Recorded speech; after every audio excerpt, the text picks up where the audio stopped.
अस्सलाम वालेकुम। Question number 5 मेरा सॉल्यूशन जो अभी मैं कराऊंगा accounts of not for profit concern. Last time पे जो क्वेश्चन कराया था income and expenditure account basis पे, वही टॉपिक है मेरा।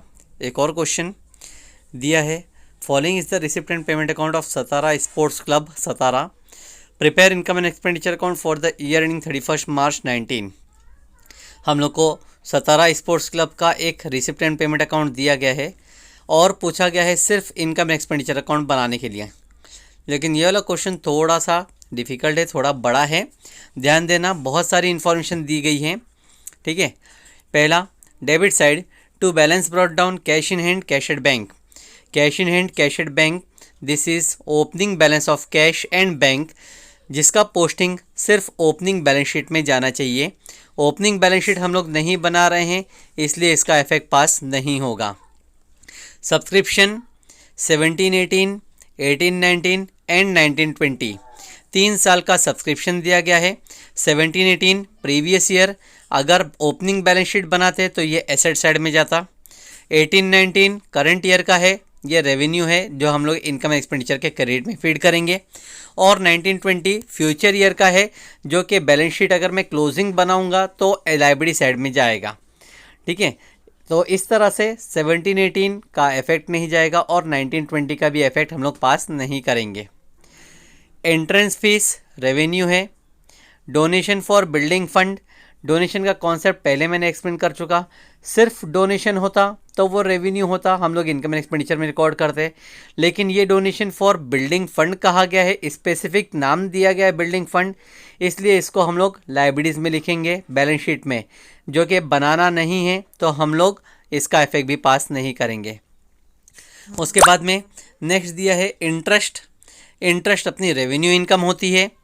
और लास्ट नाम है sale of furniture 4500। Sale of furniture का इफेक्ट पास करना पड़ता है। हम लोग पहले तो इसको ओपनिंग बैलेंस शीट में बताते हैं फर्नीचर, जो कि बुक वैल्यू है 8000। फिर क्लोजिंग बैलेंस शीट में बनाते हैं कि फर्नीचर का वैल्यू है 8000, लेकिन उसको सेल कर दिए तो बैलेंस शीट में से माइनस करते 8000। लेकिन हम लोग ओपनिंग नहीं बना रहे हैं, क्लोजिंग बैलेंस शीट नहीं बना रहे हैं, इसलिए बुक वैल्यू को डायरेक्टली रिकॉर्ड नहीं किया जाएगा। लेकिन सिर्फ इनकम एक्सपेंडिचर में ये देखा जाएगा कि जब हमने फर्नीचर को बेचा है तो हमको प्रॉफिट हो रहा है या लॉस, क्योंकि बुक वैल्यू अगर आप देखो तो 8000 है, लेकिन उसको 4500 में बेचा गया, यानी कि 3500 लेसर अमाउंट, 3500 का कम अमाउंट है, वो अपने लिए लॉस है, जो कि रिकॉर्ड होगा डेबिट साइड। ठीक है, पेमेंट साइड से स्टार्ट करते हैं। पहला नाम है सैलरी, जो कि एक्सपेंस है, रिकॉर्ड होगा इनकम एंड एक्सपेंडिचर अकाउंट में। रेंट भी एक्सपेंस है, रिकॉर्ड होगा डेबिट में, लेकिन इन्फॉर्मेशन दिया है इंक्लूडिंग 2000 फॉर 17-18। रेंट में एक अमाउंट है 2000 रुपये, जो कि 17-18 का है, तो हाँ ये इंक्लूड होना नहीं चाहिए था। सॉल्यूशन करते वक्त पहले ही ये 2000 रुपये को हम लोग माइनस कर देंगे। और सेकंड इफेक्ट अगर पास किया जाता तो ओपनिंग बैलेंस शीट के लायबिलिटीज़ में जा सकता था, लेकिन ओपनिंग बैलेंस शीट नहीं बना रहे हैं, इसलिए वो 2000 का इफेक्ट पास नहीं होगा। सिर्फ एक ही इफेक्ट हम लोग पास करेंगे, रेंट में से माइनस। इलेक्ट्रिसिटी चार्जेस एक्सपेंसेस है, डेबिट में आएगा।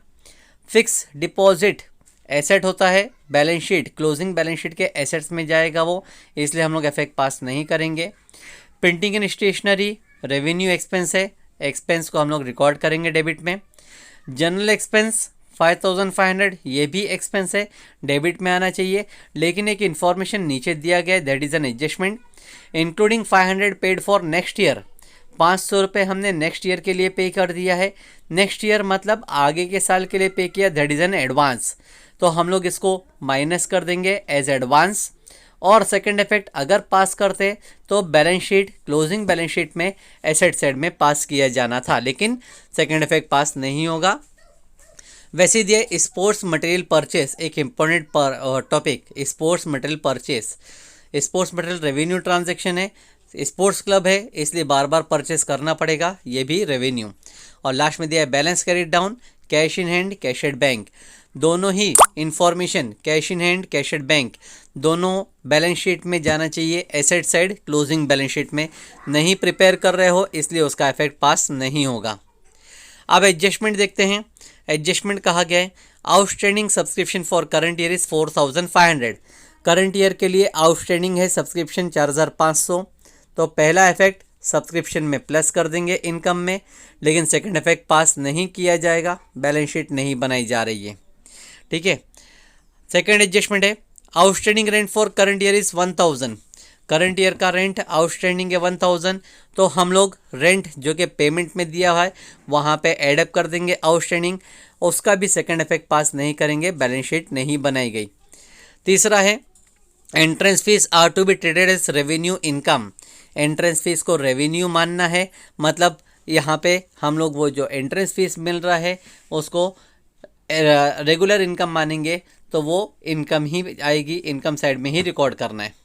और लास्ट एडजस्टमेंट जो कि बहुत इंपॉर्टेंट है, stock of sports material as on 1 April 18 was 6000 and 31 March 19 was 14000। Stock हमको कहा जा रहा है 1 अप्रैल में 6000 का था और 31 मार्च में 14000 है। तो जो 1 अप्रैल का इंफॉर्मेशन होता है that is my opening stock, और 31 मार्च का जो है वो है closing stock. Opening stock opening balance sheet में जाना चाहिए, closing stock closing balance sheet में, लेकिन दोनों ही नहीं बना रहे हैं, इसलिए सिर्फ एक ही एक इफेक्ट पास होगा। पहला, ओपनिंग स्टॉक हमेशा स्पोर्ट्स मटेरियल में परचेस में प्लस करना होगा और क्लोजिंग स्टॉक को हम परचेस में से माइनस करेंगे। ये एक इम्पॉर्टेंट एडजस्टमेंट है, ध्यान से सॉल्यूशन करने के टाइम पे उसका सॉर्ट आउट करेंगे। ठीक है, तो सॉल्यूशन स्टार्ट करते हैं सॉल्यूशन एडजस्टमेंट से। Adjustment number 1, outstanding subscription for current year is 4500।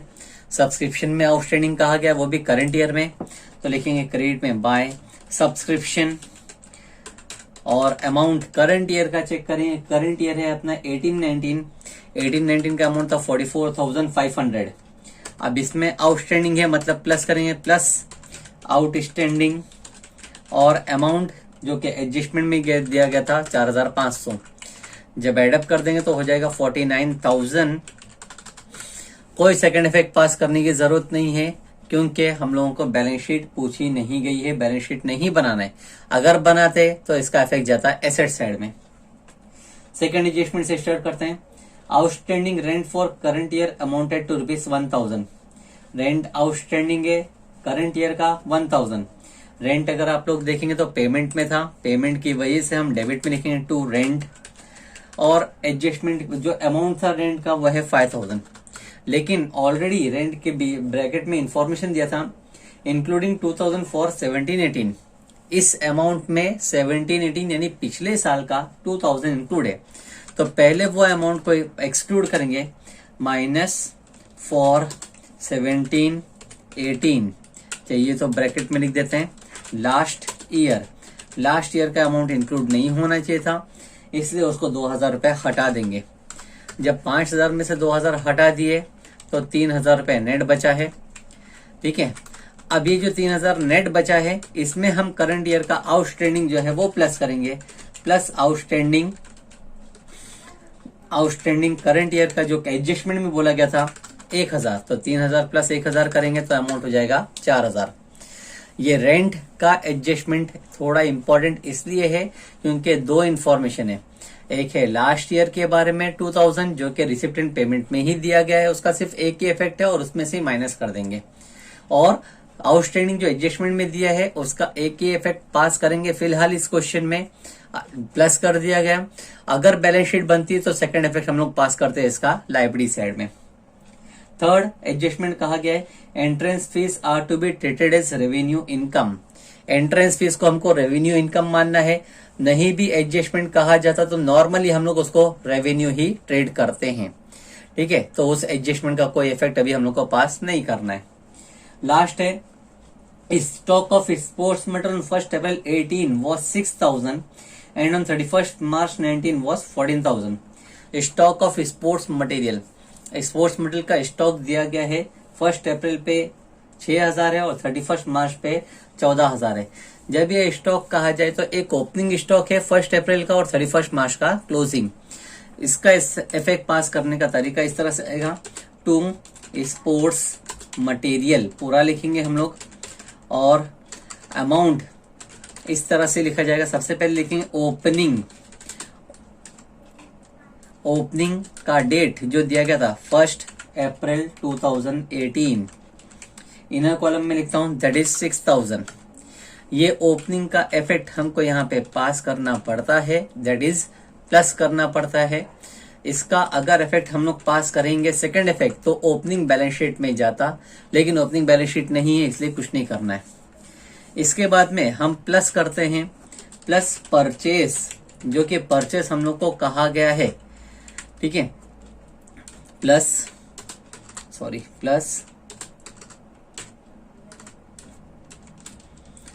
किया जाएगा परचेस, जो कि परचेस हम लोग को कहा गया था पेमेंट साइड में स्पोर्ट्स मटेरियल परचेस 40,000। तो जब ये दोनों को एडअप किए 6,000 प्लस 40,000 तो हो गया 46,000। परचेस रिसिप्टेंट पेमेंट के पेमेंट में दिया गया था इसलिए एक ही इफेक्ट पास किए परचेस। अब क्लोजिंग स्टॉक कहा गया है तो क्लोजिंग स्टॉक को हम लोग नॉर्मली हमेशा माइनस ही करते हैं। क्लोजिंग स्टॉक जो कहा गया था वो है 14,000, ठीक है, 14,000। 46,000 माइनस 14,000 विल बी 32,000, यानी स्पोर्ट्स मटेरियल का जो कंजम्पशन इस साल हमने किया है वो है 32,000। ध्यान से देखना, ये जो ओपनिंग स्टॉक है 1 अप्रैल, ये ओपनिंग बैलेंस शीट में जाएगा, इसका इफेक्ट एसेट साइड, और परचेस का तो एक ही इफेक्ट है पेमेंट में, जो कि हमने यहाँ पे डेबिट में डाल दिए। लेकिन जो क्लोजिंग स्टॉक है 14,000, इस क्लोजिंग स्टॉक का सेकंड इफेक्ट पास अगर करेंगे तो क्लोजिंग बैलेंस शीट में जाएगा एसेट साइड, लेकिन बैलेंस शीट नहीं बनी है तो इसका भी इफेक्ट नहीं आएगा। स्पोर्ट्स मटेरियल का पैटर्न ही होता है, opening stock plus purchase minus closing stock करेंगे तो नेट अमाउंट ऑफ कंजम्पशन हम लोग को मिलेगा, ठीक है। अब और आगे कोई एडजस्टमेंट दिया गया नहीं है तो रिसिप्ट एंड पेमेंट से स्टार्ट करते हैं। रिसिप्ट एंड पेमेंट में पहला नाम था डेबिट में to balance brought down, cash in hand, cash at bank, opening balance of cash and bank, जो कि बैलेंस शीट में जाएगा, ओपनिंग बैलेंस शीट में नहीं बनाए हैं, इग्नोर करो। सब्सक्रिप्शन 17-18 का है, ये भी ओपनिंग बैलेंस शीट में जाएगा, नहीं बनाए हैं, इग्नोर करो। 18-19 का सब्सक्रिप्शन मैंने यहाँ पे लिख चुका हूँ, करंट ईयर का सब्सक्रिप्शन है वो। और 19-20 एडवांस में मिल गया है तो वो बैलेंस शीट करंट ईयर के बैलेंस शीट के लायबिलिटीज में जाता, नहीं बनाए हैं उसको भी इग्नोर करेंगे। एंट्रेंस फीस कहा गया है 8,000, लिखेंगे इनकम में बाय एंट्रेंस फीस और अमाउंट लिखेंगे 8,000।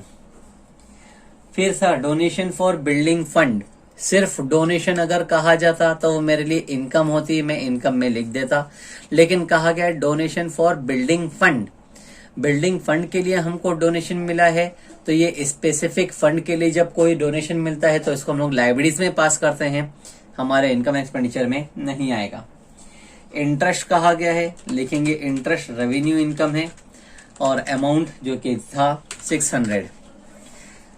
एक और नाम है सेल ऑफ फर्नीचर, कॉलम में है 4,500, बुक वैल्यू है 8,000, ठीक है, यानी तुमने फर्नीचर को सेल किए हैं, फर्नीचर को सेल किया, उसका बुक वैल्यू यानी उसका ओरिजिनल वैल्यू था 8,000, लेकिन सेल किया गया है 4,500। तो पहला इफेक्ट तो फर्नीचर जो कि बैलेंस शीट में उसमें से माइनस होएगा बुक वैल्यू 8,000, पहला इफेक्ट। लेकिन अब हम लोग यहाँ पे कंपेयर करेंगे कि 8,000 की चीज को 4,500 रुपए में बेचा गया तो वो लॉस है, डेबिट में to loss on sale of furniture. Amount यहाँ पे कैलकुलेशन करके बताता हूँ, 8,000 का था लेकिन 4,500 में बेचा गया है तो डिफरेंस 3,500 रुपए, 3,500 is a loss. Debit side complete हो गया। क्रेडिट साइड से स्टार्ट करते हैं। सैलरीज, सैलरीज एक्सपेंस है मेरा, डेबिट में लिखूंगा टू सैलरीज और अमाउंट जो था 5,000। रेंट ऑलरेडी हो चुका है। इलेक्ट्रिसिटी चार्जेस एक्सपेंस है, डेबिट में आएगा टू इलेक्ट्रिसिटी चार्जेस और अमाउंट 1,450।